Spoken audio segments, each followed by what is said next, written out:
मित्रों, जैसा कि अभी अनिल बलूच जी ने जो आपको बताया कि प्रधानमंत्री मोदी जी के नेतृत्व में हम 11 साल पूरे कर रहे हैं और उनके नेतृत्व में चलने वाला ये सरकार, उसके बारे में आज हम कोशिश करेंगे कि चर्चा करें, क्योंकि 10 साल 11 साल की अवधि को एक प्रेस कॉन्फ्रेंस में बांध देना ये बहुत ही कठिन काम है।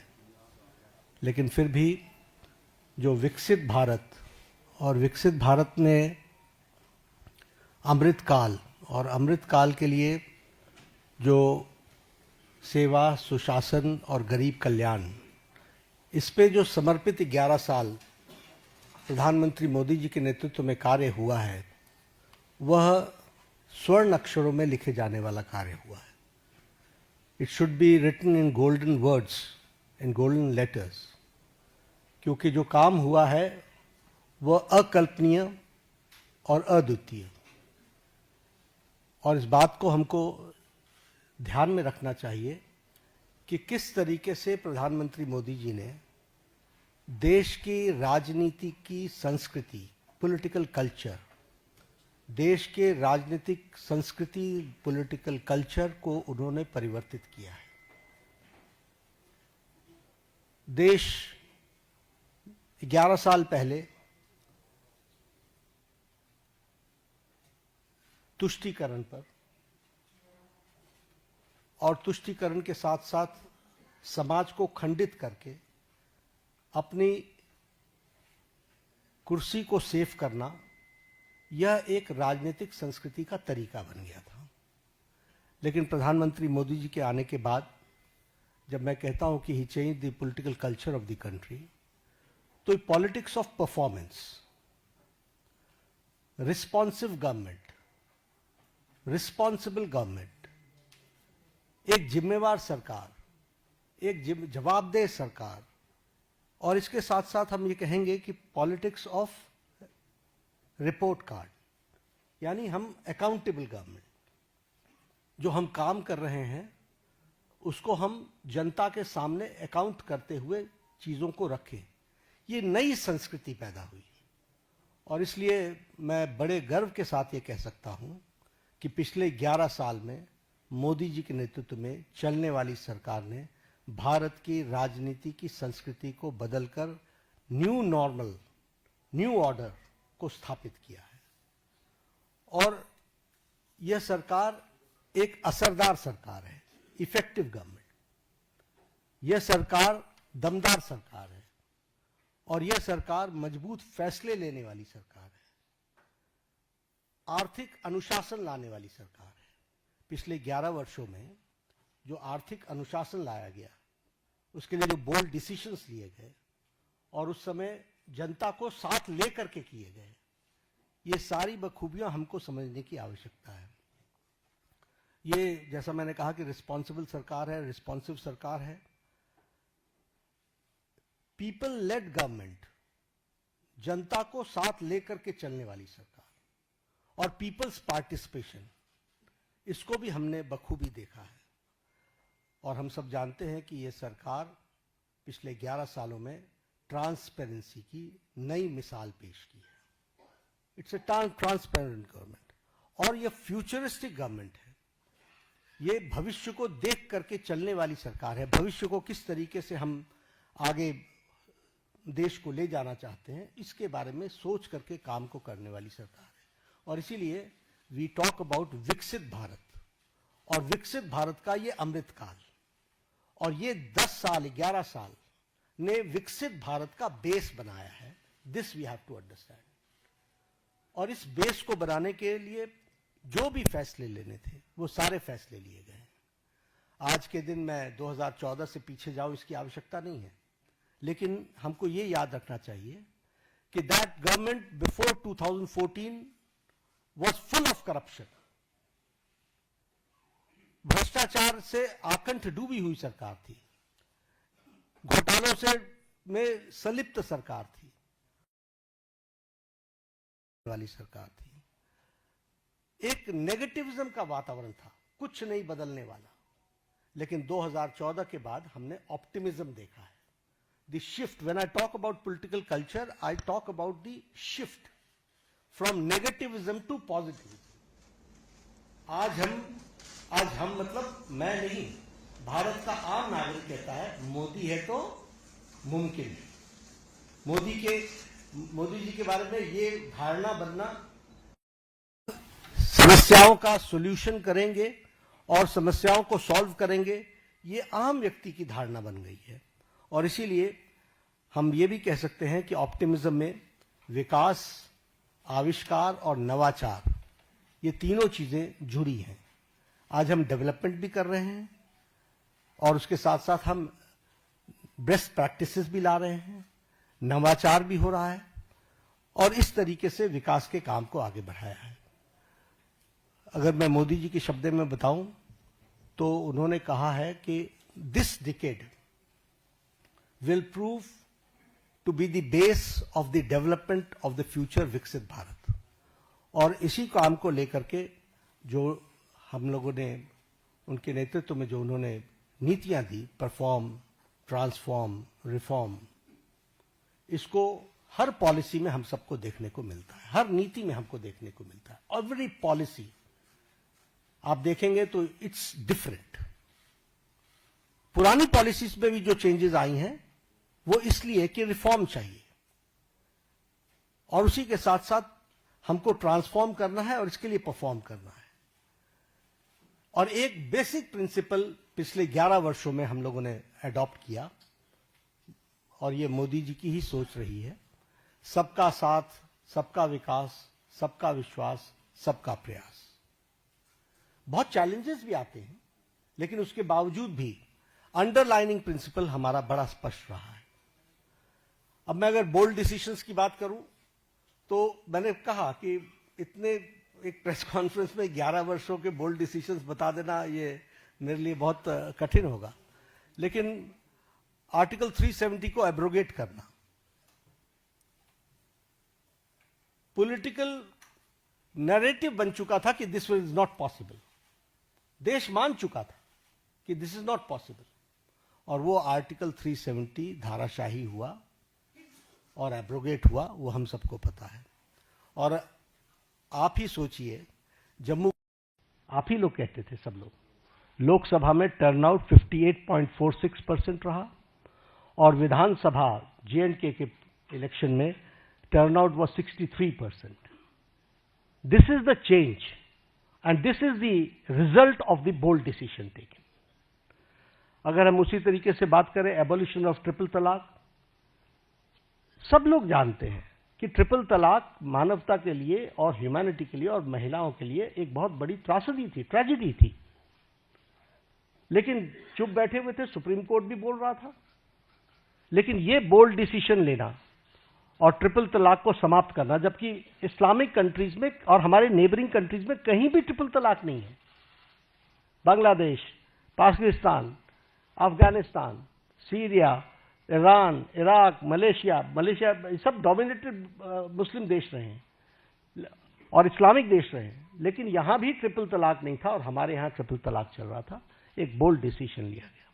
उसी तरीके से enactment of the new Waqf act हम लोग डिस्कशन कर रहे हैं. वी नो किस तरीके से एक नैरेटिव बनाने का प्रयास हुआ, लेकिन in the interest of the nation, देश के इंटरेस्ट में और उस कम्युनिटी के इंटरेस्ट में वक्फ बोर्ड बनाने की न्यू एनैक्टमेंट की आवश्यकता थी. वो बोल्ड डिसीजन लिया गया. उसी तरीके से सिटीजन्स अमेंडमेंट एक्ट, उसी तरीके से डीमोनेटाइजेशन, उसी तरीके से मोर देन 3 डिकेड्स हम विमेन रिजर्वेशन की तरफ नहीं बढ़ पाए, लेकिन 33% विमेन रिजर्वेशन देने का काम प्रधानमंत्री मोदी जी के नेतृत्व में हुआ.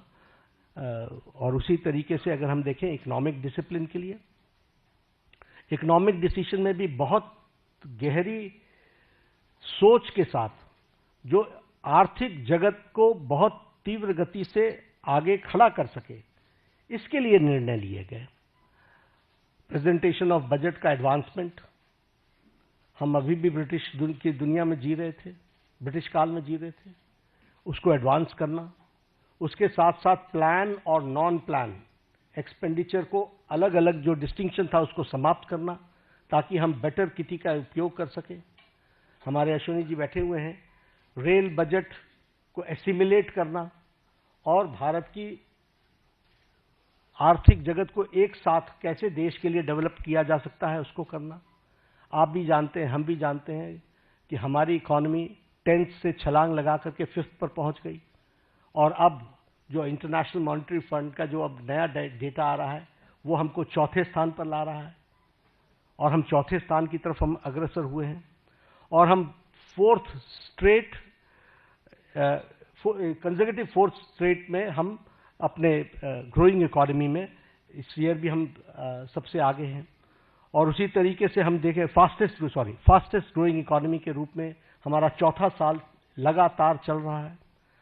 Per capita income has increased by 67%. Foreign exchange reserves has increased by 135%. Exports at the record of to the US dollars is 825 billion. Gross FDI rise is 106%. Taxpayers का बेस बहुत इंक्रीज हुआ है, वो 127%. और उसी तरीके से ग्रॉस डायरेक्ट टैक्स कलेक्शन ये भी 238% का इंक्रीज हुआ है। अगर एजेंसीज की बात करें तो bright spot international monetary fund Bharat की इकॉनमी को IMF बोलता है। वर्ल्ड बैंक हमारे को fastest growing economy, major economy in the world कहता है। और वर्ल्ड इकोनॉमिक फोरम हमको वो कहता है कि India is all set for as a primary engine of the global economic growth in 2025 and 26. यानी सारी विपरीत परिस्थिति में भारत की इकोनॉमी सुदृढ़ और सक्षम तरीके से आगे बढ़ रही है, ये हमको ध्यान में रखना चाहिए। जब हम रिस्पॉन्सिव गवर्नमेंट की बात करते हैं तो प्रोएक्टिव डिसीजंस एक नहीं अनेकों हुए, और राहत के काम में तो हम प्रधानमंत्री मोदी जी कभी पीछे नहीं रहे। फिर चाहे बात ऑपरेशन गंगा की हो और सिटीजन्स को यूक्रेन से लाने की बात हो, प्रोएक्टिव होकर के किसी और देश ने अपने सिटीजन्स की चिंता नहीं की, लेकिन इंडिया ने, और इंडिया ही नहीं, इंडियंस के साथ साथ, इंडियन फ्लैग के साथ साथ कई दूसरे देश के लोग भी यूक्रेन से बाहर आए। तो यह एक पॉजिटिव नोट के साथ, उसी तरीके से हमारे वंदे भारत मिशन जिसमें 67 लाख लोगों को कोविड के दौरान भारत वापस, स्वदेश भारत वापस लाने का काम हुआ है। ऑपरेशन देवी शक्ति में अफगानिस्तान से लोगों को वापस लाए। ऑपरेशन राहत में येमेन से हम लगभग 5000 जो हमारे इंडियन सिटीजन थे उनको लेकर के आए, और उनके साथ साथ 41 नेशंस के जो दूसरे सिटीजन्स भी फंसे हुए थे उनको भी, मोर देन 1000 उनको भी निकाल करके लेकर के आए। ऑपरेशन मैत्री में नेपाल में हम अर्थक्वेक में सबसे आगे रहे। We were the first to reach and land in Kathmandu, और हम लोगों ने राहत कार्य किया। और अगर मैं ऑपरेशन वैक्सीन मैत्री की बात करूं तो ये बार बार मैं याद दिलाना चाहता हूं कि मोर देन 150 कंट्रीज में हमने वैक्सीन को पहुंचाया, और हमने कोशिश की कम से कम 48 कंट्रीज को तो फ्री वैक्सीन दी गई है, और ये वैक्सीन मैत्री में भी हम प्रोएक्टिव रहे। कोविड मैनेजमेंट पर मैं जरूर बोलना चाहूंगा, क्योंकि जब मैं रिस्पॉन्सिबल और रिस्पॉन्सिव गवर्नमेंट की बात करता हूं, देखिए ये पेंडेमिक सारी दुनिया के लिए आया था। ये पेंडेमिक इस शताब्दी का सबसे बड़ा पेंडेमिक रहा, और इस पेंडेमिक में विभिन्न कंट्रीज ने अपने अपने तरीके से रिस्पॉन्ड किया, क्योंकि इसके रिस्पॉन्ड करने का कोई तरीका नहीं था। सबने अपने अपने तरीके से रिस्पॉन्ड किया। लेकिन जो मोदी जी के नेतृत्व में भारत ने जिस तरीके से कोविड को रिस्पॉन्ड किया, किसी कंट्री ने नहीं किया। और किसी कंट्री, हर एक जगह कोविड की लड़ाई सरकार ने लड़ी। भारत में मोदी जी ने कोविड की लड़ाई जनता के साथ मिलकर के लड़ा।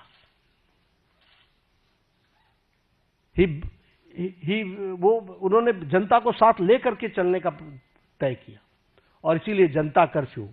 दूसरे देशों में लॉकडाउन के खिलाफ आंदोलन हो गए, वैक्सीनेशन न लेने के आंदोलन चले, लेकिन भारत अकेला देश है जिसने 220 crore double dose free of cost लगा करके world's largest and the fastest vaccination programme हुआ है। तो आप बताइए कि ये रिस्पॉन्सिबिलिटी और रिस्पॉन्सिव सरकार का किस तरीके से उसको पूरा करने का प्रयास हुआ है, ये मैं कोविड के बारे में जरूर बताना चाहूंगा।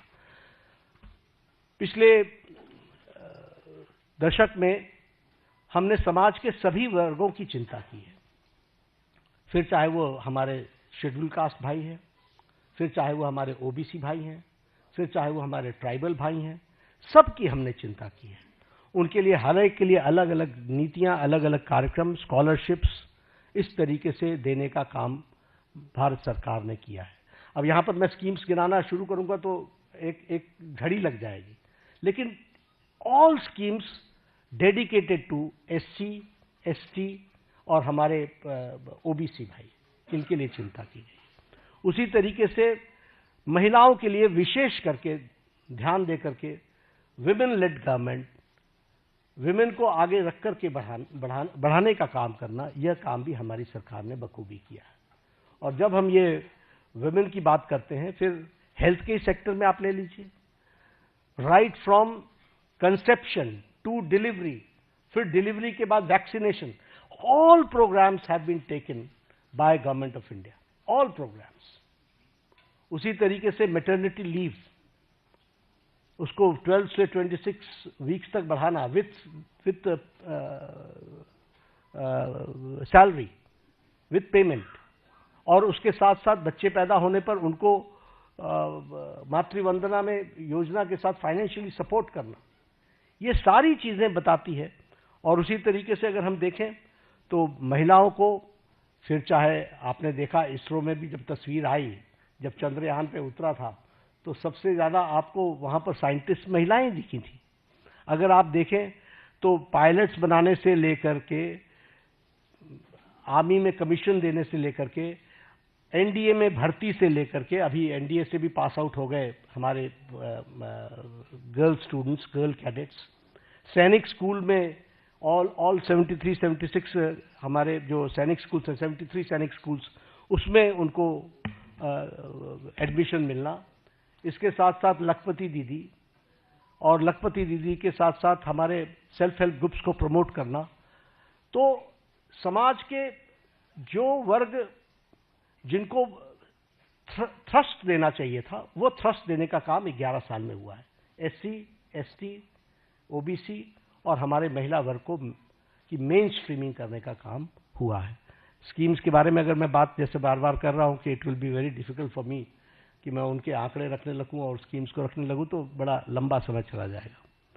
जब मैं अकाउंटेबल गवर्नमेंट की बात करता हूं तो हमने अपनी रिस्पॉन्सिबिलिटी प्रधानमंत्री मोदी जी ने ली, गरीब कल्याण। अब ये गरीब कल्याण स्लोगन नहीं था, 70 साल से गरीबी हटाओ का नारा लेकर के हम नहीं चले रहे, हमने गरीब कल्याण करके दिखाया है। और आंकड़े इस बात के सबूत है कि 25 करोड़ लोग आज गरीबी की रेखा से बाहर आ चुके हैं। और ये मेरे आंकड़े नहीं हैं, ये आंकड़े नीति आयोग के हैं, ये आंकड़े इंटरनेशनल फोरम्स के, इकोनॉमिक फोरम्स के हैं। और उसी तरीके से extreme poverty has dropped by 80% decline. Pradhan Mantri Anna योजना, 80 करोड़ जनता को 5 किलो गेहूं या चावल देना, ये कोई छोटी घटना नहीं है। आवास योजना, आवास योजना में 4 करोड़ घरों को, आप ही जब अपने ट्रैवल करते थे गांव में तो आपको खपड़ैल के मकान दिखते थे, फूस के मकान दिखते थे, आज आपको पक्के घर दिख रहे हैं। जिस सड़क पर आप चलते थे वो हाईवे में, कभी आप हाईवे पर होते थे, कभी हाईवे से नीचे होते थे, अगर आपको उन दिनों की याद हो। आज आप जिस हाईवे पर चलते हो आपको खुद ही ध्यान में लेना पड़ता है कि अगर डाइवर्जन लेना है तो स्पीड इतनी है कि 2 किलोमीटर पहले से ध्यान में लेना पड़ता है कि I have to go left. ये आज हाईवे की स्थिति बन गई है। और इसी तरीके से अगर हम देखें, जैसे कहा 4 करोड़ मकान बने हैं और 3 करोड़ ये अगले 5 साल में और बनने हैं, उसका भी सैंक्शन हो चुका है। उसी तरीके से उज्ज्वला योजना, 100% इलेक्ट्रिफिकेशन, और 100% इलेक्ट्रिफिकेशन के साथ साथ जल जीवन मिशन, और जल जीवन मिशन में 364% हमारा घर का टैप कनेक्शन हम लोग दे पाए हैं। इस तरीके से काम हुआ है। प्रधानमंत्री किसान सम्मान निधि में किसानों को मेन स्ट्रीमिंग की गई है। प्रधानमंत्री फसल बीमा योजना में उसमें भी मेन स्ट्रीमिंग की गई है। और जैसा मैंने कहा कि 100% इलेक्ट्रिफिकेशन में सौभाग्य योजना हो, चाहे उज्ज्वला योजना हो, इन सारी योजनाओं के माध्यम से सारे कामों को आगे बढ़ाया गया है। जीवन for the insurance, may it be for accident और may it be term life insurance, इसको भी लगभग 40 crore people have been covered in this. आज 40 करोड़ से ज्यादा लोग इसमें कवर हुए हैं। और ये कौन लोग हैं? जो लोग अफोर्ड नहीं कर सकते थे, जो marginal section of the society थी। और जैसा मैंने कहा कि पब्लिक पार्टिसिपेशन, इस पर विशेष बल दिया गया। एक उदाहरण मैंने कोरोना का आपको दिया। कोरोना भारत सरकार के साथ साथ जनता ने लड़ा है, बाकी सब जगहों पर नहीं लड़ा है। बाकी सब जगहों पर स्ट्राइक्स हुई हैं। They have rejected the initiatives taken by government. Vaccination का भी हो चाहे लॉकडाउन का भी हो, हर एक मामले में उनको विरोध हुआ है। लेकिन यहां पर पीपल्स पार्टिसिपेशन, पीपल को साथ लेकर के चले।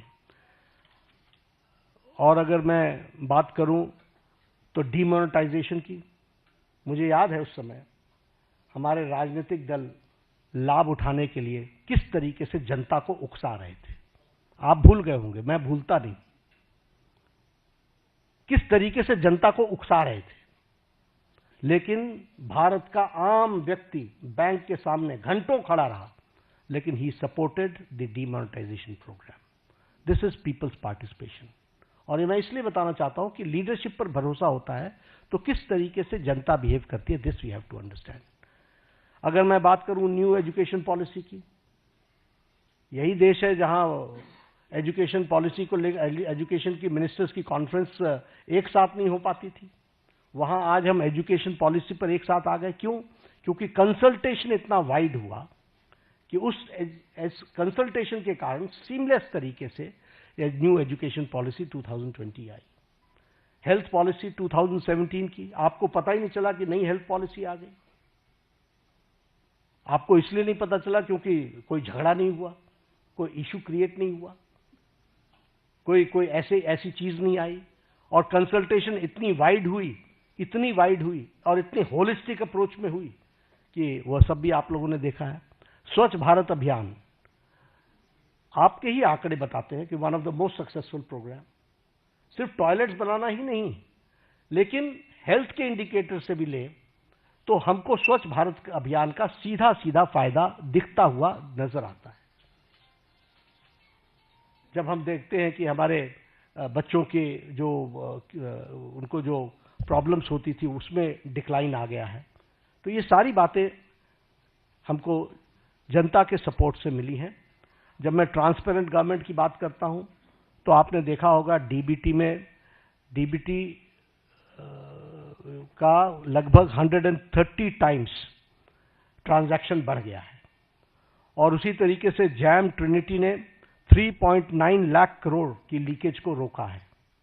और उसी तरीके से हमारे ट्रांसपेरेंट टैक्सेशन को और उसको भी हम लोगों ने लॉन्च किया ताकि ट्रांसपेरेंट टैक्सेशन का प्रोसेस को अडॉप्ट करे और कोई भी ऑनेस्ट टैक्स पेयर को उसका लाभ मिल सके।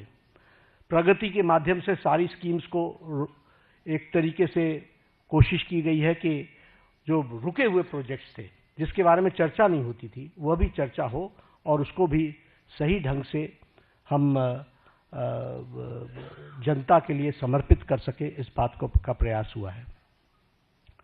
कोऑपरेटिव फेडरलिज्म की अगर मैं बात करूं तो ये स्लोगन नहीं है, जीएसटी इज एन एग्जाम्पल, और ये बोल्ड डिसीजन का एक एग्जाम्पल है। आखिर जीएसटी के पीछे डेलिब्रेशंस तो सालों से चल रही थी, why it was not implemented. और इम्प्लीमेंटेशन में 17 टैक्सेस, 13 सेसेस, सरचार्जेस को सब्स्यूम किया गया है और सभी स्टेट्स एक साथ एक प्लेटफॉर्म पर आए हैं। और आज tax collection 20.8 lakh crore a year हो चुका है। उसी तरीके से टैक्स डिवोल्यूशन को स्टेट्स को 283% बढ़ा है। हमारे स्टेट्स, आपको मालूम है कि राजनीतिक कारणों से कुछ लोग हमेशा चर्चा करते रहते हैं, स्टेट्स की अनदेखी हो रही है, स्टेट्स की अनदेखी हो रही है। The increase is 283% increase. और मैं बतौर हेल्थ मिनिस्टर कहता हूं कि जब भी कोई आता है, हम हमेशा सबको बोलते हैं, finance is not the problem, implementation is your problem. आप उसको इंप्लीमेंट करो, फाइनेंस की कोई प्रॉब्लम नहीं। और इसको हम करके दिखा रहे हैं। उसी तरीके से हमारी नीति आयोग की रेगुलर मीटिंग्स होना, चीफ मिनिस्टर्स का पार्टिसिपेट करना। कोरोना के दौरान 11 फॉर्मल मीटिंग्स हुई। इसलिए कोऑपरेटिव फेडरलिज्म में सबको साथ लेकर के चलने का मोदी जी का मन और मोदी जी के द्वारा हमेशा उसको आगे बढ़ाने का काम किया गया है। और स्टेट्स को, और प्रधानमंत्री जी ने तो कई बार कहा है कि अगर देश को आगे बढ़ाना है तो हमको प्रदेशों को आगे बढ़ाना पड़ेगा। और ये एस्पिरेशनल डिस्ट्रिक्ट्स के लाने के कॉन्सेप्ट किसने दिया? ये मोदी जी ने दिया। ये स्टेट्स के ही तो डिस्ट्रिक्ट्स हैं जिनको मेन स्ट्रीमिंग करने का और उनको ताकत देने का काम किया जा रहा है। फ्यूचरिस्टिक गवर्नमेंट है। और फ्यूचरिस्टिक गवर्नमेंट अगर हम कहते हैं तो चाहे वो इंडिया का AI मिशन हो, फिर चाहे वो हमारा स्कीम्स को आगे बढ़ाने का हो, चंद्रयान 3 हो, आदित्य L1 हो, या फिर गंगायान मिशन हो, ये सब देश को फ्यूचरिस्टिक दृष्टि से कैसे देख रहे हैं उसका एक जीता जागता तस्वीर है। और फ्यूचरिस्टिक गवर्नमेंट का सबसे बड़ा एग्जाम्पल है विकसित भारत की कल्पना को साकार करना। उसके लिए हम कटिबद्ध हैं, उसको हम आगे बढ़ा रहे हैं। एक बात और मैं कहना चाहूंगा कि प्रधानमंत्री मोदी जी ने हर समस्या को सामने से कन्फ्रंट किया है। He has confronted from the front, कभी इधर उधर की बात नहीं की है। और आज मैं इसकी चर्चा जरूर करना चाहूंगा और आपको याद दिलाना चाहूंगा। एग्जाम्पल्स मेरे पास बहुत है, लेकिन जब उरी की घटना घटी तो प्रधानमंत्री जी ने अपने भाषण में कहा था, इसका जवाब दिया जाएगा। For the first time a prime minister ने अपने दुश्मन को सीधा सीधा संकेत किया। यह पहली बार किसी प्रधानमंत्री ने किया। आप सब लोग इंटरनेशनल पॉलिटिक्स को समझते हैं, इसके वाक्य का अर्थ समझना चाहिए। और उसके बाद सर्जिकल स्ट्राइक हुआ। जब पुलवामा की घटना घटी तो आप शब्द याद कीजिए, प्रधानमंत्री ने कहा था कि तुमने बहुत बड़ी गलती कर दी है, इसका खमियाजा तुमको भुगतना पड़ेगा। और उसके बाद बालाकोट का एयर स्ट्राइक हुआ। इस बार बिहार में पटना में, सीवान था शायद, मधुबनी में उन्होंने क्या कहा? उन्होंने कहा कि तुम्हें कल्पना से भी बाहर जवाब दिया जाएगा। और आपको मालूम है कि उनके ठिकाने, टेररिस्टों के ठिकाने और उनके एयरबेस सारे के सारे ध्वस्त कर दिए गए, बियॉन्ड उनकी कल्पना से। तो और ये न्यू नॉर्मल बन गया है। This is the new normal.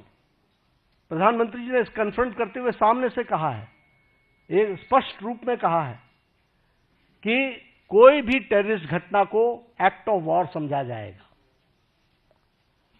और साफ कहा है कि ये न्यूक्लियर वॉर की गीदड़ भभकी बंद करो। और साफ कहा है कि टेररिस्ट और टेररिस्ट को संरक्षण देने वाले में अंतर नहीं समझा जाएगा। तो हमें समझना चाहिए कि हम, चाहे वो कोरोना की घटना हो, चाहे वो टेररिज्म की घटना हो, किसी भी घटना को कन्फ्रंट इस सरकार ने पिछले 11 सालों में सामने से किया है और उसका मुंहतोड़ जवाब दिया है। अगर मैं लेफ्ट विंग टेररिज्म की बात, लेफ्ट विंग एक्सट्रीमिज्म की बात करूं, नक्सलाइट्स की बात करूं, मैं 6 साल छत्तीसगढ़ का प्रभारी रहा हूं। मैंने कोंटा, सुकमा, बीजापुर, नारायणपुर, दंतेवाड़ा, ये सारे डिस्ट्रिक्ट्स घूमे हुए हैं, अच्छे तरीके से नाइट स्टे किया है। मुझे मालूम है कि नक्सलाइट प्रोन एरिया की हालत क्या होती है। लेकिन आपको जानकर के खुशी होगी कि affected districts have declined from 126 to 18 districts, और सारे top left wing extremist leaders eliminate हो चुके हैं,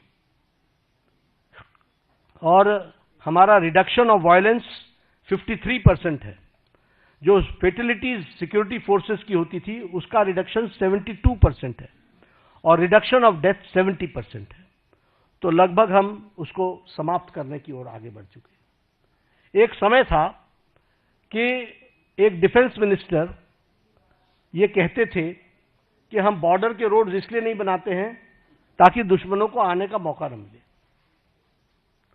और आज बॉर्डर रोड्स में 8,000 किलोमीटर्स के बॉर्डर रोड्स और ब्रिजेस के बनाने का काम, और उसको भी परमानेंट ब्रिजेस बनाने का काम लगभग 400 बने हैं। अटल टनल की बात करें, अगर सेला टनल की बात करें, या श्रीकुंडला टनल की बात करें, ये मेजर ब्रिजेस हैं जो हमारे को सिक्योरिटी के एंगल से बहुत महत्वपूर्ण है और जो देश की सिक्योरिटी के लिए काम कर रहे हैं।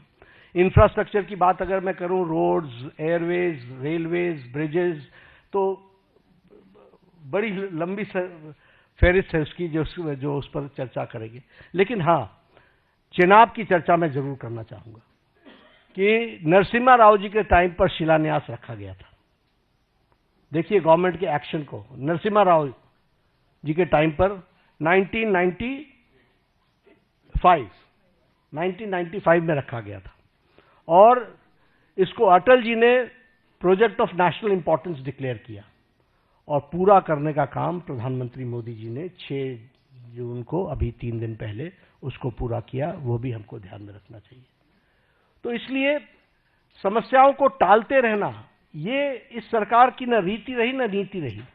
सरकार ने समाज के सभी वर्गों की चिंता करते हुए कोशिश की कि उनके जीवन में सुधार हो, और आज पूरी ताकत के साथ हम विकसित भारत की ओर एक लंबी छलांग लेने के लिए तैयार हुए हैं। पिछले 11 वर्षों में मैंने पहले कहा कि अनइमेजिनेबल, जो किसी ने कल्पना नहीं की थी, वो काम हुए हैं, और इसके साथ साथ पिछले 11 साल में देश को एक विकसित भारत की तरफ ले जाने में और समाज के सभी वर्गों को साथ लेकर के चल करके आगे बढ़ने में प्रधानमंत्री मोदी जी का नेतृत्व सफल रहा है। और आज 11 साल पूरे होने पर मैंने कोशिश की, it is very difficult to comprehend the whole work done in last 11 years, but I've tried to point out some major things, and I've tried to highlight the issues, the policies and programs जिनके माध्यम से इस कार्य को पूरा करने का काम प्रधानमंत्री मोदी जी ने किया है। धन्यवाद। बहुत बहुत धन्यवाद आदरणीय राष्ट्रीय अध्यक्ष जी। अभी अध्यक्ष जी के भाषण के दौरान, प्रेस वार्ता के दौरान ही बहुत बड़ी संख्या में आप लोगों के मैसेज आए हैं सवालों के लिए। इतनी बहुत बड़ी संख्या में आए हैं। हम कोशिश करेंगे कुछ सवालों का जरूर सवाल आप लोगों के लिए। इसके एकदम बाद ही राष्ट्रीय अध्यक्ष जी को एक प्रदर्शनी का भी उद्घाटन करना, आप सब लोग उसमें भी आमंत्रित हैं, तो कुछ सवाल जरूर हम लोग कोशिश करेंगे कि आप लोगों के लिए। Sanjay ji. Devendra Palasar, India TV. Sir, मेरा सवाल ये है, और पहलगाम हमला और ऑपरेशन सिंदूर के बैकग्राउंड में रक्षा के क्षेत्र में, सामरिक क्षेत्र में, या फिर विदेश नीति को लेकर जो उपलब्धियां रही मोदी सरकार के अंतर्गत, और एलओपी राहुल गांधी जैसे सवाल खड़े कर रहे हैं कि जेसीबी कोलैप्स कर गई या ऑपरेशन सिंदूर चली गई, कितने फाइटर जेट हमारे नुकसान हुए, इन आलोचनाओं को कैसे देखते? देखिए, मैं यही इसी तरीके से देखता हूं कि भगवान उनको सद्बुद्धि दे, क्योंकि उनका उद्देश्य कम से कम समझना बड़ा मुश्किल है। ऑल पार्टी मीटिंग में आते हैं तो कहते हैं हम देश के साथ खड़े हैं, बाहर जाते हैं तो प्रश्न खड़े करते हैं, और प्रश्न भी वो खड़े करते हैं जो बेबुनियाद है। इसलिए इस तरीके का नैरेटिव बनाने का काम, मैं सिर्फ एक यही कह सकता हूं कि एक गैर जिम्मेदाराना विपक्ष की भूमिका वो अदा कर रहे हैं। रामनारायण श्रीवास्तव।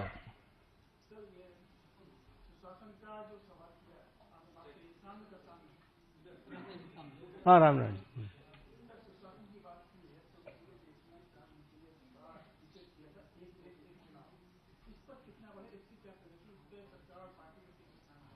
देखिए, पार्टी सक्रिय है और पार्टी एक्टिवेटेड है। जनता में जनमानस बने, इसके बारे में चर्चा हो, ये पीपल्स मूवमेंट भी बने और इनैक्टमेंट भी हो, हम कमिटेड हैं। नीरज पांडे।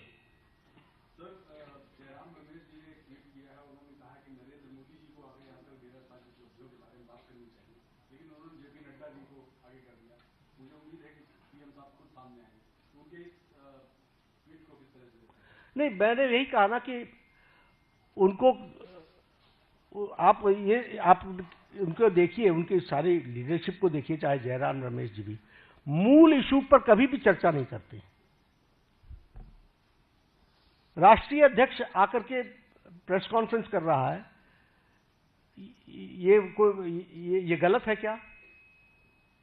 सरकार के 11 साल पूरे हो रहे हैं और 11 साल पूरे होने पर पार्टी का जिस पार्टी का नेतृत्व है उसका अगर राष्ट्रीय अध्यक्ष एड्रेस करता है तो प्रॉब्लम क्या है? और जितना प्रधानमंत्री जी जनता से कन्वर्स करते हैं उतना तो शायद जयराम जी अपनी जिंदगी में किसी से बातचीत नहीं की होगी। Akhilesh Singh, times of India.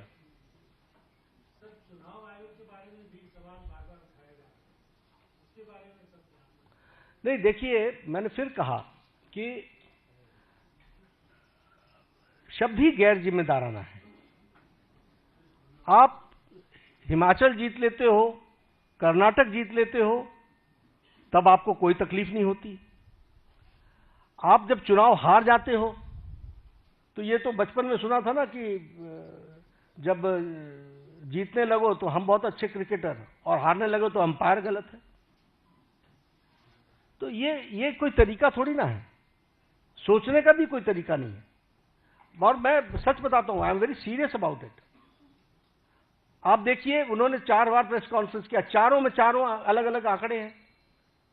इतने वोट जुड़ गए, इतने वोट जुड़ गए, हर बार आंकड़े अलग अलग हैं।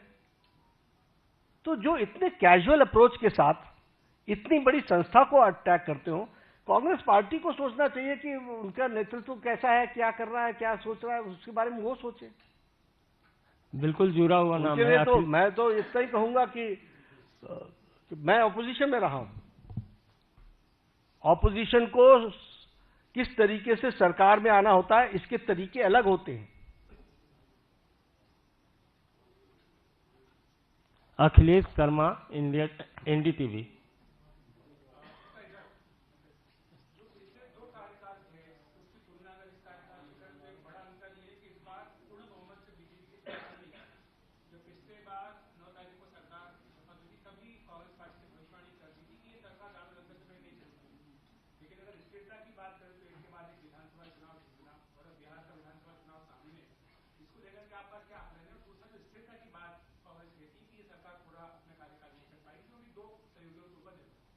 देखिए, एनडीए पूरा कार्यकाल भी करेगी और अगला कार्यकाल भी करेगी, आप उस पर चिंता ना करें। दिक्कत यह है कि जिन लोगों को तकलीफ है वो तो हमेशा इस तरीके की बातचीत करते रहेंगे। उनको कोई देश आगे बढ़े, राष्ट्र आगे बढ़े, इसकी कितनी चिंता है, ये प्रश्नवाचक चिन्ह है। लेकिन इसकी चिंता है कि मेरी पार्टी कैसे आए, हम कैसे आए। तो ये उनका स्वाभाविक तरीका है, वो स्वाभाविक रूप से इस तरीके के षड्यंत्र रचने की कोशिश करते रहेंगे।